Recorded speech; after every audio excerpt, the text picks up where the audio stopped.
જામનગરમાં વિસાવદરના ધારાસભ્ય ગોપાલ ઇટાલિયા પર જૂતું ફેંકાયું. સમગ્ર ઘટનાએ ગોપાલ ઇટાલિયાએ ફરી એકવાર ફેસબુક લાઈવ થઈ કોંગ્રેસ અને ભાજપ પર આકરા પ્રહારો કર્યા છે. ચાલો સમગ્ર ઘટના આ વિડીયો પરથી સાંભળીએ.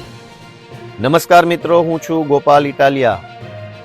વિસાવદર વિધાનસભાની ચૂંટણીમાં વિસાવદરના ક્રાંતિકારી ખેડૂતોએ, આગેવાનોએ, પશુપાલકોએ, મજૂરોએ ભાજપ અને કોંગ્રેસના ગઠબંધનને જે ભૂંડી રીતે જાકારો આપ્યો છે એ જોઈને ભાજપ અને કોંગ્રેસ બંને પાર્ટી રઘવાઈ થઈ છે. વિસાવદર વિધાનસભાની ચૂંટણી વખતે હોટલમાં બેસીને કોંગ્રેસ પાર્ટીના લોકોએ જે રીતે પૈસા વેચી અને ભાજપના સમર્થનમાં કામ કર્યું અને કોશિશ કરી કે ગોપાલ ઇટાલિયા હારી જાય, પણ એ કોશિશ નિષ્ફળ ગઈ અને ભાજપ અને કોંગ્રેસ બંનેને એકદમ શરમજનક હાર મળી. ત્યારથી આ બંને લોકોએ ષડયંત્રો ચાલુ કર્યા છે. તમે જોશો કે વિસાવદર વિધાનસભાની ચૂંટણી પૂરી થયા પછી મોરબીમાં, રાજકોટમાં, ગાંધીધામમાં, ચૈતરભાઈની સભામાં, પ્રવીણભાઈ રામની સભામાં, કેશોદ ખાતે અલગ અલગ અનેક સભાઓમાં ભાજપના માણસો આવીને અમારી સભાઓને ડિસ્ટર્બ કરવાનું, સભાઓને અંદર દુષ્કૃત્ય કરવાનું, સભાઓની અંદર આવી અને હલ્લાબોલ કરવાનું કે પ્રશ્નના નામે અરાજકતા ફેલાવવાનું કામ ભાજપના માણસો કરતા હતા. પણ ભાજપના માણસો અમારી સભામાં આવીને સભા ડિસ્ટર્બ કરવાની કોશિશ કરતા હતા. એ જોઈને જનતા નારાજ થઈ કે ભાજપવાળા આ ધંધો કરે છે અને આ યોગ્ય નથી. ગોપાલ ઇટાલિયા જીત્યો છે તો એ જનતાના આશીર્વાદથી જીત્યો છે. એટલે ભાજપે સ્ટ્રેટેજી બદલી. અત્યાર સુધી સભામાં માત્ર ભાજપના માણસો આવતા હતા ડિસ્ટર્બ કરવા. કેશોદમાં પ્રવીણભાઈની સભામાં, ચૈતરભાઈની સભામાં, ઈશુદાનભાઈની મોરબીની સભામાં, મારી સભામાં રાજકોટમાં અને ગાંધીધામમાં, આટલી જગ્યાએ સભામાં ભાજપના માણસોએ આવી હો હલ્લો કર્યો. પરંતુ ગઈકાલે સ્ટ્રેટેજી ભાજપે બદલી. ભાજપે કોંગ્રેસના માણસને સભામાં મોકલ્યો, જેથી કરીને હવે ભાજપનું ખરાબ ના દેખાય અને એવું લાગે કે આ તો કોંગ્રેસ વાળા વિરોધ કરે છે. એક કોંગ્રેસી માણસને મારી સભામાં મોકલી અને એને એવું કહેવામાં આવ્યું કે ભાઈ તારે આ સભાને ડિસ્ટર્બ કરવાની છે, જેથી કરીને એવું લાગે કે ભાજપ વાળા નથી, આ તો કોંગ્રેસ વાળા છે. સ્ટ્રેટેજી ભાજપે બદલી છે, પણ વાત તો એની એ જ છે કે ભાજપ અને કોંગ્રેસ બંને ભેગા મળીને આમ આદમી પાર્ટીને ગુજરાતમાં આગળ વધતી રોકવા માંગે છે. કારણ કે છેલ્લા 30 વર્ષોથી ભાજપ અને કોંગ્રેસ બંને પાર્ટીઓએ ભેગા મળીને જનતાનું શોષણ કરવાનું કામ કર્યું છે. ભાજપે જનતા ઉપર દમન કર્યું, ભાજપે જનતાનું શોષણ કર્યું, ભ્રષ્ટાચાર કર્યો, તાનાશાહી કરી. એનો વિરોધ કરવાના બદલે કોંગ્રેસે એનું કમિશન લઈ લીધું અને આ ભાગીદારીનો ખેલ 30 વર્ષોથી ચાલતો હતો. એ ખેલ હવે આમ આદમી પાર્ટીના આવવાથી બંધ થઈ રહ્યો છે. ખેલ બંધ થઈ રહ્યો છે, ફ્રેન્ડલી મેચ બંધ થઈ રહી છે. એટલે બંને રઘવાયા થઈ અને આ કામ કરી રહ્યા છે. ગઈકાલે કોંગ્રેસના માણસે મારા ઉપર જૂતું ફેંક્યું. મને કઈ વાંધો નથી, મેં તો કાલે જ કીધું કે હું માફ કરું છું. એ માણસ હાથો બન્યો છે, એને ક્યારેક અંદાજ આવશે, અહેસાસ આવશે કે એને ખોટું કામ કર્યું છે. કેટલાક લોકોએ મજા લીધી અને એવું કીધું કે ભાઈ ગોપાલ લઈ પહેલા આવું કરતો હતો અને આમ હતું તેમ હતું. હું એનો તો જવાબ આપું જ આપું, પણ એની પહેલા કે ગઈકાલે જે ઘટના બની એમાં મારું લગભગ 10 થી 15-20 મિનિટનું ભાષણ મારું આગળ વધી ચૂક્યું છું. 15 મિનિટથી હું બોલતો હતો. તમે વિડીયોમાં જોઈ શકશો, અનેક ચારે બાજુથી લોકો મોબાઈલમાં રેકોર્ડિંગ કરતા હતા. ક્યાંય સ્ટેજની આજુબાજુ, આગળ પાછળ, ઉપર નીચે, દૂર દૂર સુધી પોલીસ વાળા કઈ ઊભા નતા. મારું પોતાનું ધ્યાન હતું, કેમ કે હું તો સાવ આગળ આવીને ઊભો વાત કરતો હતો. અચાનક જ મારું 10-15 મિનિટનું ભાષણ પૂરું થયું. એના પછી અચાનક જ 2 કોન્સ્ટેબલો આવ્યા, ચાલતા ચાલતા સ્ટેજની જમણી બાજુ એકદમ મારી નજીકમાં ઉભા રહી ગયા. બીજા 2 કોન્સ્ટેબલ ડાબી બાજુ આવીને ઉભા રહી ગયા. એક પીઆઈ આવ્યા, એક એએસઆઈ આવ્યા, એક સબ ઇન્સ્પેક્ટર આવ્યા. એમ મળીને કુલ 8-10 પોલીસ વાળા આવીને અચાનક સ્ટેજની આજુબાજુ ગોઠવાવા લાગ્યા. જનતા અને હું તો ભાષણ કરતા કરતા જોઈ રહ્યો હતો કે અચાનક કેમ એટલા બધા પોલીસ વાળા આવ્યા, અને જનતા પણ જોઈ રહી હતી કે અચાનક એટલા બધા પોલીસ આવીને ગોઠવાવા કેમ લાગ્યા. કશું જ નતું, કોઈ સિંગલ પોલીસ વાળો માણસ સ્ટેજની આજુબાજુમાં નતા. 15 મિનિટના ભાષણ પછી અચાનક પોલીસ વાળા આવ્યા. એ પોલીસ વાળા પોતે જ આ કોંગ્રેસી માણસને લઈને આવેલા. કોંગ્રેસી માણસ આવીને ટોળામાં બેઠો અને પોલીસે જેવો ઈશારો કર્યો તરત જ એને એનું જે કઈ કામ હતું એ કર્યું.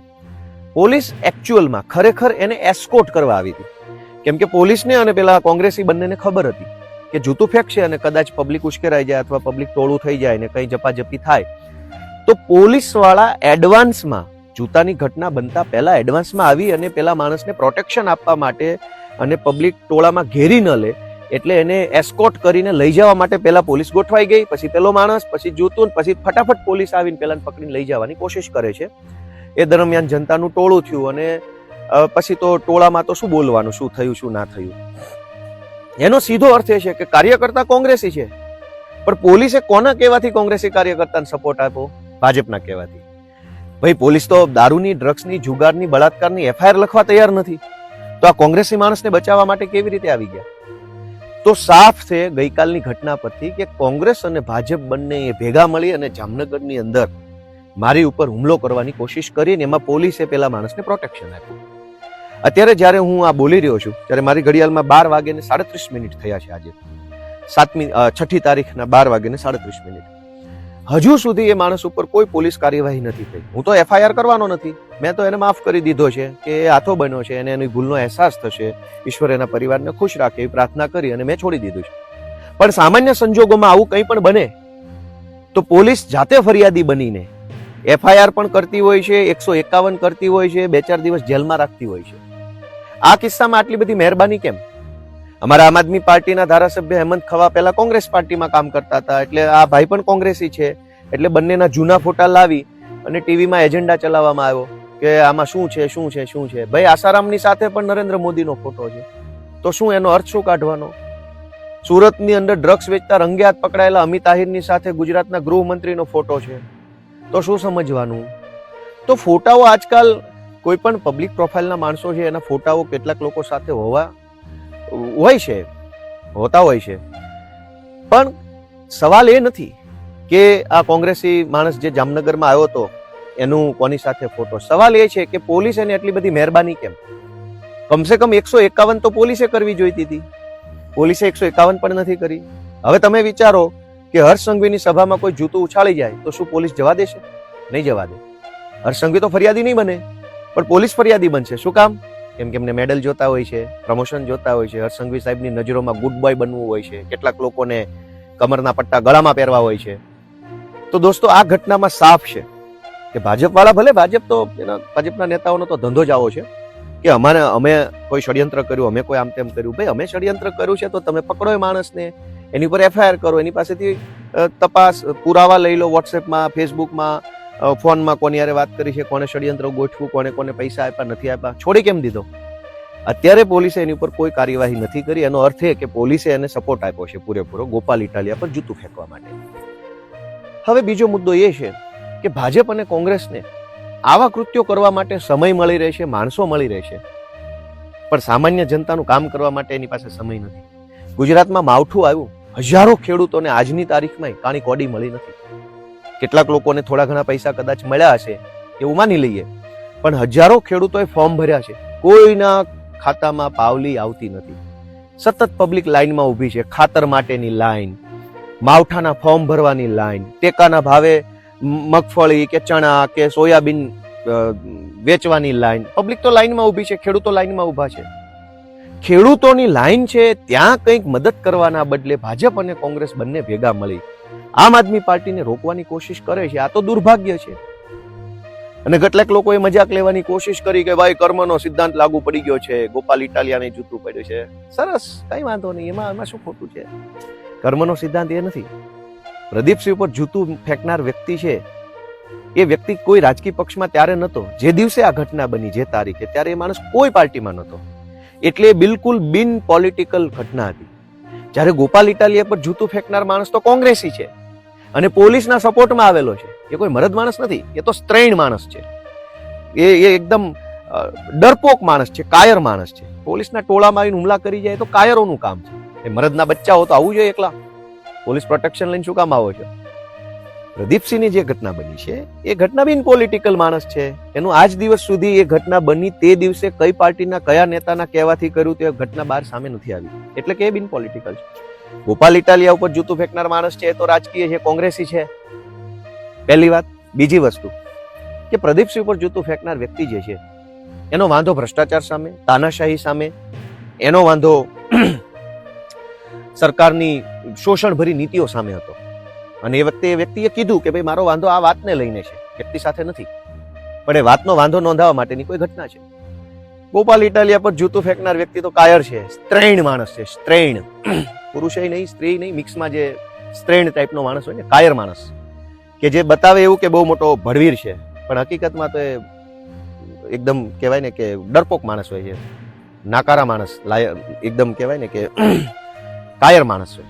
કાયર માણસોના કામ છે આ. તમે તમારી અંદર શક્તિઓ હોય તો તમે શક્તિનો ઉપયોગ સત્તા સામે બાંધવામાં કરો. અમારા ઉપર જૂતા ફેંકવાથી ગુજરાતની જનતાનો શું ફાયદો? ખુલ્લેઆમ ડ્રગ્સ વેચાય છે, કરોડો બાળકોનું જીવન બરબાદ થાય છે. જાઓ મારો ગૃહમંત્રીને જૂતો.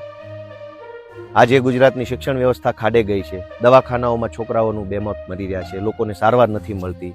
મા કાર્ડ, ફલાણા કાર્ડ, ઢેકણા કાર્ડના નામે પ્રાઇવેટ દવાખાનાઓની અંદર બોગસ ઓપરેશનો કરીને પૈસા પડાવી લેવામાં આવે છે. ખ્યાતિ કાંડ થયો, જામનગરની હોસ્પિટલનો કાંડ થયો, અનેક લોકોને દવાખાનામાં, પ્રાઇવેટ દવાખાનામાં શોષણ થઈ રહ્યું છે. શાળાઓમાં લૂંટફાટ ચાલે. તમારામાં હિંમત હોય, તાકાત હોય તો જાઓ મારો સરકારને 4 જૂતા.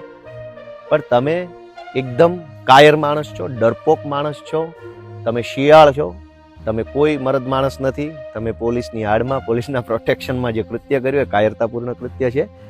અને મરદ માણસો એને કહેવાય જે વિધાનસભામાં જઈને ખુલ્લી છાતીએ પડકારની સામે હજારો લાખો કરોડોના સુરક્ષા ઘેરાની વચ્ચે તે પોતાના વિચારો પર અડગ ઊભા રહે અને વિધાનસભામાં જઈ, અંગ્રેજોની એસેમ્બલીમાં જઈ અને કામ કરી આવે. ભગતસિંહને નીડર માણસ કહેવાય, એવું કામ કરનાર નીડર કહેવાય. કાયરોની જેમ આવીને ટોળામાં બેસી જાય એ કઈ બહાદુર માણસની નિશાની નથી. કોંગ્રેસના કાર્યકર્તાઓની વિનંતી છે કે તમે 30 વર્ષ સુધી ભાજપની સાથે મળી જનતાનું ઘણું શોષણ કર્યું છે, હજુ મહેરબાની કરો. આવું બધું કરવાથી, ભાજપનો હાથો બનવાથી તમને કોઈ ફાયદો નથી. હું આજે ગુજરાતની જનતાને એક વિનંતી કરું છું કે આ ભાજપ કોંગ્રેસની જોડીને ઓળખો. અમે તો જીવનમાં એવું કંઈ ખોટું કામ કર્યું નથી, છતાંય ભાજપ કોંગ્રેસ બંને મળી અનેક જગ્યાએ અમારા કાર્યકર્તાઓ પર હુમલા કરાવી રહ્યા છે. એમાં ભાજપ મેઇન છે. અત્યાર સુધી ભાજપ હુમલો કરતું હતું, હવે ભાજપ વાળાએ કોંગ્રેસ વાળાને ભાડે રાખીને હુમલો કરાવવાનું કામ કર્યું છે. કોંગ્રેસના માણસો હાથો બની રહ્યા છે. એટલે હું આજે ગુજરાતભરની જનતાને વિનંતી કરું છું કે લોકો જાગૃત બને. મુદ્દાની રાજનીતિ જે આમ આદમી પાર્ટી કરી રહી છે અને જનતા સપોર્ટ આપે એવી મારી લાગણી, વિનંતી છે. સૌને મારા નમસ્કાર. આજે બસ આટલું જ. નમસ્કાર.